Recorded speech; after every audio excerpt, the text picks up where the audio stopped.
दोस्तों स्वागत है आपका इन्वेस्टिंग विद डेटा चैनल में और आज हम बात करेंगे ट्रेडिंग अकाउंट में कैपिटल कैसे स्ट्रक्चर करें। अगर आपका पूरा कैपिटल ट्रेडिंग अकाउंट में से कैश रहता है तो आप बहुत बड़ा अपॉर्चुनिटी मिस कर रहे हैं।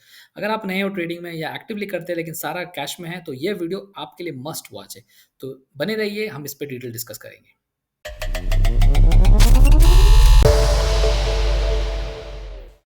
ज़्यादातर ट्रेडर्स अपने कैश, जो ट्रेडिंग का जो कैपिटल है, वो ट्रेडिंग अकाउंट में एज़ कैश रहता है वो, और उसी पैसा को यूज़ करके वो डेली ट्रेड करते हैं। इंट्राडे ट्रेड भी हो सकता है, पोजिशनल स्विंग ट्रेड भी हो सकता है, बट वो पैसा उनके डीमैट उनके ट्रेडिंग अकाउंट में रखा हुआ है। ये जो पैसा है जो ट्रेडिंग अकाउंट में, इस पे कोई एडिशनल इनकम नहीं होता है। उस पे आपको कोई आपका यही पैसा अगर आपके सेविंग्स अकाउंट में रहता, तो आपको सेविंग्स अकाउंट के कुछ इंटरेस्ट रेट आपको मिलते हैं। लेकिन क्योंकि वो ट्रेडिंग अकाउंट में है, तो वो आपको कुछ एडिशनल बेनिफिट क्रिएट नहीं करता है। सेकेंडली, उस पूरा अमाउंट हर 3 महीने में जो क्वार्टरली सेटलमेंट होता है, वो पैसा वापस ब्रोकर के थ्रू आपके बैंक अकाउंट में ट्रांसफ़र होता है, आपको वापस उसको ट्रांसफ़र करना पड़ता है, उस एंटायर अमाउंट को। तो वो पैसा जो आपका पड़ा हुआ है ट्रेडिंग अकाउंट में, वो कुछ एडिशनल रिटर्न जनरेट नहीं कर पा रहे हैं, अगर वो वहीं पे है। तो इसीलिए एक बहुत इंपॉर्टेंट कॉन्सेप्ट है, अगर आपको उसके बारे में नहीं पता है, उसको कहते हैं प्लेजिंग। प्लेजिंग का मतलब क्या है? प्लेजिंग का मतलब ये है कि अगर आपने उस पैसे को अपने ट्रेडिंग अकाउंट में आइडल ना रखे, उसको आपने मार्केट में इन्वेस्ट कर दिया, तो उस इन्वेस्टमेंट को आप कोलैटरल की तरह प्लेज कर सकते हो। इन सिंपल टर्म्स बोले तो आपने उस स्टॉक्स को या उस इन्वेस्टमेंट को आपने गिरवी रख दिया, ब्रोकर को दे दिया कि वो आप गिरवी रख दे रहे हो और मैं उसको यूज़ नहीं करूँगा। एक तरह से ब्लॉक हो गया, आप उसको बेच नहीं सकते हो। अगर आपका लॉन्ग टर्म इन्वेस्टमेंट है तो वैसे भी आपको बेचना नहीं है, तो वो वैसे ब्लॉक्ड हो गया। प्लेज करने से आपका जो भी इन्वेस्टमेंट, मान लीजिए आपने 1 लाख का स्टॉक्स खरीदा है या म्यूचुअल फंड्स में इन्वेस्ट किया, वो पूरा 1 लाख के शेयर्स आप प्लेज कर सकते हो। इस प्लेज के अगेंस्ट में आपको मिलेगा कोलैटरल। कोलैटरल बेसिकली उसी प्लेज के बेसिस पे एक अमाउंट डिसाइड होगा।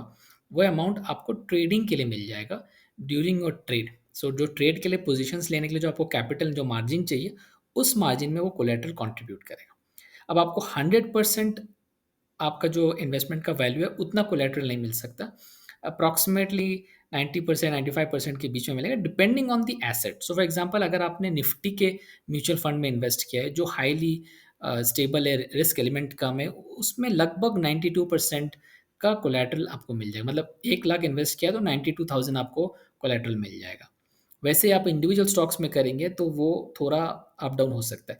ये जो डिफरेंस है, जो अमाउंट आपको नहीं मिल रहा, इसको कहते हैं हेयर कट।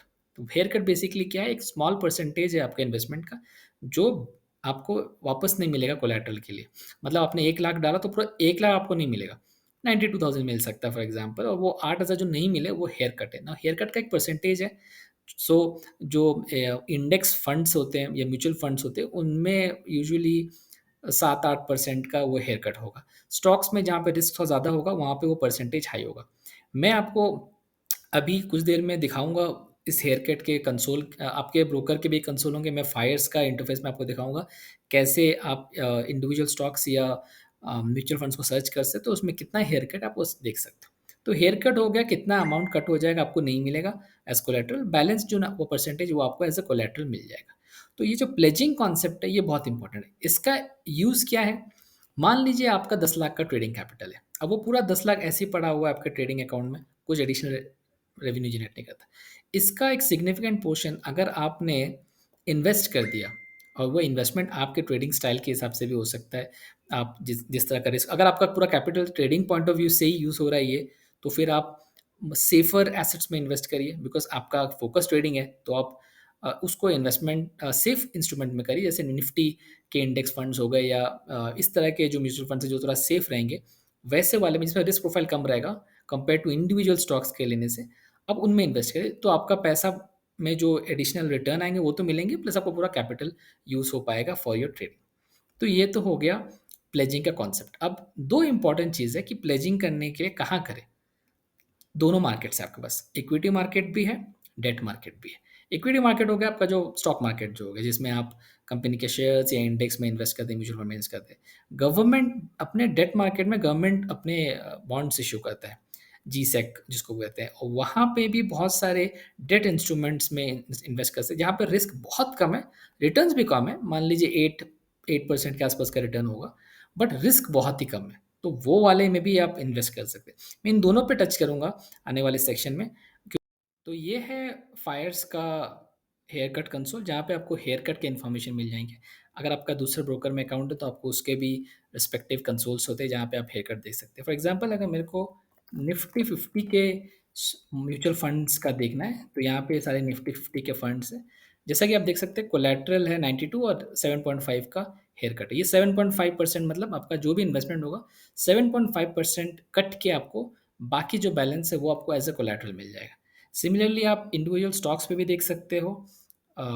उसमें वो percentage stock to stock differ करेगा डिपेंडिंग ऑन वो स्टॉक का कितना वोलेटिलिटी है। यहाँ पे मैं फॉर एग्जांपल टीसीएस सर्च कर लेता हूँ, तो यहाँ पे दिख रहा है आपको टीसीएस में 9% का हेयर कट। तो आप मैं इसको लिंक में डाल दूंगा डिस्क्रिप्शन में। आप इसको यूज़ करके ये देख सकते हो कि whether it is mutual fund और स्टॉक, उसमें कितना कोलेटरल आपको मिलेगा, कितना हेयर कट होगा। अगर आपका ये कैपिटल जो है ये ओनली ट्रेडिंग के लिए आप फ़ोकस कर रहे हो, तो मेरा एडवाइस होगा कि आप एक इंडेक्स फंड, एक म्यूचुअल फंड में डालिए, जहाँ पे आपको ज़्यादा एश्योरेंस है, रिस्क रिस्क कम है और मोर स्टेबल रिटर्न का एक्सपेक्टेशन ज़्यादा है। और यहाँ है ये आरबीआई का इंटरफेस, जहाँ पे आपको साल भर के जितने भी डेट फंड्स आने वाले हैं, उसका नोटिस यहाँ पहले ही पता चल जाता है। ये आपके ब्रोकर प्लेटफ़ॉर्म में भी दिख जाएगा, बट आपको एडवांस अगर देखना है साल भर का, 6 महीने का इंटरवल में आता है, तो उसमें आपको पता चल जाएगा कि कब-कब कितना का कौन से बॉन्ड्स इश्यू होने वाले हैं, ठीक है? तो ये हो गया जीसैक और दूसरा हो गया इक्विटी मार्केट। तो समझते हैं कि डेरिवेटिव मार्केट में अगर आप ट्रेड करते हो, फ्यूचर्स एंड ऑप्शन में ट्रेड करते हो, तो आपको हर ट्रेड के लिए पूरा पैसा तो लगता नहीं है, आपको एक मार्जिन लगता है। वो मार्जिन आपको कैसे फुलफ़िल करना है, उसका प्राइमरी रिक्वायरमेंट ये है 50% उस मार्जिन के लिए जो मार्जिन लगेगा, आपके पास कैश होना चाहिए या cash equivalent. I will come to cash equivalent later. But 50% आपको कैश के थ्रू फुलफ़िल करना है और 50% कोलैटरल के थ्रू फुल। तो ये जो पार्ट है, ये कोलैटरल कहाँ से आएगा? प्लेजिंग के थ्रू। जो आपका म्यूचुअल फंड्स और इक्विटी मार्केट में जब आप प्लेज करोगे, तो उससे जो पैसा आ सकता है, वो आपका इस 50% को मीट करेगा। लेकिन आपको फिर भी 50% कैश में रखना पड़ेगा। तो इसका मतलब हो गया कि आधा कैश में रखना पड़ेगा, बट वो आधा फिर अगेन कुछ रिटर्न्स जनरेट नहीं कर रहा। इसीलिए मैंने आपको बताया था गवर्नमेंट सिक्योरिटीज़ के बारे में, जो डेट मार्केट से आता है। डेट मार्केट का मतलब है वहाँ पे जो गवर्नमेंट मॉनेटरी पॉलिसी के रिक्वायरमेंट के पर्सपेक्टिव से जो इशू होता है, जिसमें रिस्क बहुत कम होता है, रिटर्न्स भी आप एफडी से थोड़ा ऊपर का सोच सकते हो। ऑन एन एवरेज 8% का कमिटमेंट रहता है वहाँ पे। तो उस पार्ट को हम यूज़ करेंगे टू फुलफिल दिस 50%। ये जो 50% कैश का रिक्वायरमेंट है, उसको हम डेट मार्केट से फिल करेंगे और ये जो 50% कोलैटरल का मार्केट रिक्वायरमेंट, ये हम फुलफिल करेंगे इक्विटी मार्केट से।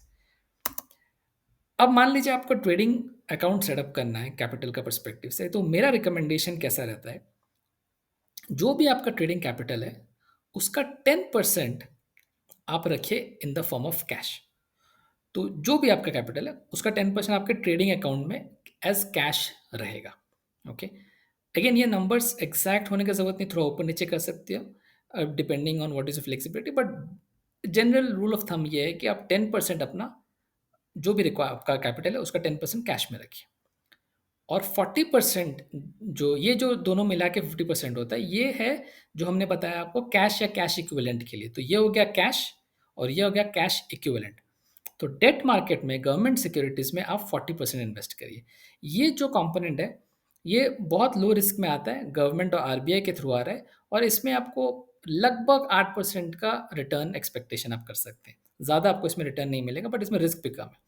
तो ये दोनों मिलके आपका 50% जो कैश का रिक्वायरमेंट है, वो फुलफ़िल हो जाएगा और जो रिमेनिंग 50% है, वो आप कोलैटरल के थ्रू इश्यू करिए, वो इन्वेस्ट करिए इंडेक्स फंड में या म्यूचुअल फंड में या स्टॉक्स में और उनको फिर प्लेज कर दीजिए। बाय द वे, आपको अगर अच्छा लग रहा है ये सब कंटेंट, तो रिक्वेस्ट करूँगा कि पॉज़ करके सब्सक्राइब ज़रूर करिएगा। इंडेक्स फंड मेरा प्रेफर्ड रहेगा बिकॉज़ क्योंकि आपका ये account trading point of view से है, तो आप चाहोगे कि ये 50% सेफ रहे और धीरे-धीरे बढ़ते रहे। तो index fund would be recommended. Mutual fund में भी आप जा सकते हो। अगेन क्योंकि अगर ये ट्रेडिंग अकाउंट है तो आप नहीं चाहोगे कि ये अमाउंट बहुत ज़्यादा फ्लक्चुएट करे और लास्ट में स्टॉक्स आते हैं, बिकॉज स्टॉक्स में वोलेटिलिटी ज़्यादा होगा तो हो सकता है आपका वैल्यू डिवैल्यू होगा तो आपका ट्रेडिंग कैपिटल कम हो जाए, राइट? तो इस ऑर्डर में आप प्लेज कर सकते हैं, डिपेंडिंग इन्वेस्ट कर सकते हैं और उसको फिर आप प्लेज कर सकते हैं। बाय द वे, मैं फायर्स यूज़ करता हूँ और फायर्स में प्लेजिंग के प्रोसेस में कोई पैसा नहीं लगता, इट्स कंप्लीटली फ्री। अदर आपके ब्रोकिंग अकाउंट में आप चेक कर लीजिए प्लेजिंग का कोई कॉस्ट है क्या, because may be many brokers charge around 30 rupees for every pledge. So अगर आप जब आप प्लेज का रिक्वेस्ट प्लेस करेंगे तो आपको वो कॉस्ट लग सकता है। अनप्लेजिंग नॉर्मली फ्री रहता है, उसमें आपको नहीं लगता है। प्लेज कर लिया मतलब वो स्टॉक्स एक तरह से लॉक हो गए, आप उनको बेच नहीं सकते हो। कुछ ब्रोकर्स अलाउ करेंगे, बेचने का भी ऑप्शन देंगे, but it's like a option to do it. But technically what it means is आपका प्लेज हो गया, वो गिरवी हो गया है, उसको लॉक कर दिया है, वो बिक नहीं सकता। आप अनप्लेज करके उसको बेच सकते हैं। और इसका एक विंडो रहता है, ट्रेड एक टाइम रहता है, आपके ब्रोकर का फैसिलिटी रहेगा ये, जहाँ पे आप ये प्लेज कर सकते हैं, उसी विंडो में आपको प्लेज करना है और आपका अगला दिन आपको ये कोलेटरल मिलेगा। सेम डे आपको प्लेज करने के बाद आपको ये कोलेटरल नहीं मिलता। तो ये हो गया मेरा रिकमेंडेशन। जो मैंने पहले कहा था 50% कोलेटरल से आएगा और रिमेनिंग 50% कैश एंड इक्विवेलेंट से आएगा। तो इस स्ट्रक्चर को अगर आप फॉलो करेंगे तो उससे फ़ायदा क्या है? मान लीजिए आपके पास 10 लाख का कैपिटल है, तो 10 लाख का कैपिटल को 1 लाख अकाउंट ट्रेडिंग अकाउंट में रखिए as cash, 4 lakh government securities में डालिए, ये 8% का एवरेज रिटर्न दे सकता है, और 5 लाख आप इंडेक्स फंड्स या लेस रिस्की फंड्स में डालिए, जो आपको 50% का कोलेटरल का मीट करेगा। ये जो 10% है, ये तो कुछ रिटर्न जनरेट नहीं करेगा, तो ये आपका आइडियल मनी है जो आपके ट्रेडिंग अकाउंट में रहेगा, तो ये ज़ीरो रिटर्न जनरेट करेगा। ये 40% जो आप डाल रहे हो, 4 लाख है यहाँ पे फॉर एग्जांपल, ये ऑन एन एवरेज 8% आपको सालाना रिटर्न दे सकता है, which is a good thing. और ये जो 50% है, सिंस ये इंडेक्स फंड में ये मार्केट डिपेंडेंट है, तो इसमें on an average based on index performance you can expect anywhere between 10 to 12। It depends on market अभी कैसा रहेगा, बट हिस्टोरिकली आप अगर इंडेक्स को ट्रैक करेंगे तो 11% के आसपास का रिटर्न तो आया ही है। But it's a good way to diversify your capital. अगर यही कैपिटल अगर मान लीजिए 10 लाख आपका ट्रेडिंग अकाउंट में है, तो आप उस 10 लाख का ज़ीरो रिटर्न जनरेट कर रहे हो। बट इस प्रोसेस की वजह से इस 8 लाख पे 8% और मान लीजिए मार्केट में आपको 10% अगर मिलता है, तो ऑन एवरेज 9.5% का आप एडिशनल रिटर्न जनरेट करोगे, जो आपको वापस ट्रेडिंग में भी फ्यूचर में काम आएगा जब आप उसको लिक्विडेट करेंगे। और आप नहीं करते हो तो ये 10% जो कैश है, ये आपको हेल्प करेगा to meet with the M2M जो होता है ट्रेड में। अगर आप इंट्राडे करते हो तो फिर आपको उतना प्रॉब्लम नहीं होगा, लेकिन आप पोजिशनल करते हो तो आपको ये 10% कैश का बहुत काम आएगा। और जैसे जैसे आपका ट्रेडिंग कैपिटल बढ़ता है, आप इस फैक्टर को इस्तेमाल करके आप इंश्योर कर सकते हो कि आपका कैपिटल ट्रेडिंग अकाउंट कैसा रहना चाहिए। आई होप आपको ये 10-40-50 रूल काम का लगा। ज़रूर इसको ट्राई करिएगा। आप कैलकुलेट करिए, आपको एडिशनल बेनिफिट मिलेगा ही मिलेगा लॉन्ग टर्म में। तो आज के बाद सारा ट्रेडिंग कैपिटल ट्रेडिंग अकाउंट में मत रखिएगा, प्लेजिंग और जीसैक का टूल ज़रूर यूज़ करिएगा। अगर आपको ये कंटेंट अच्छा लगा, लाइक सब्सक्राइब ज़रूर करिएगा और अपने दोस्तों को भी इसके बारे में ज़रूर बताइए जो एक्टिव ट्रेडिंग करते हैं और वो कैपिटल को इस तरह से मैनेज नहीं कर रहे हैं। Thank you for your time.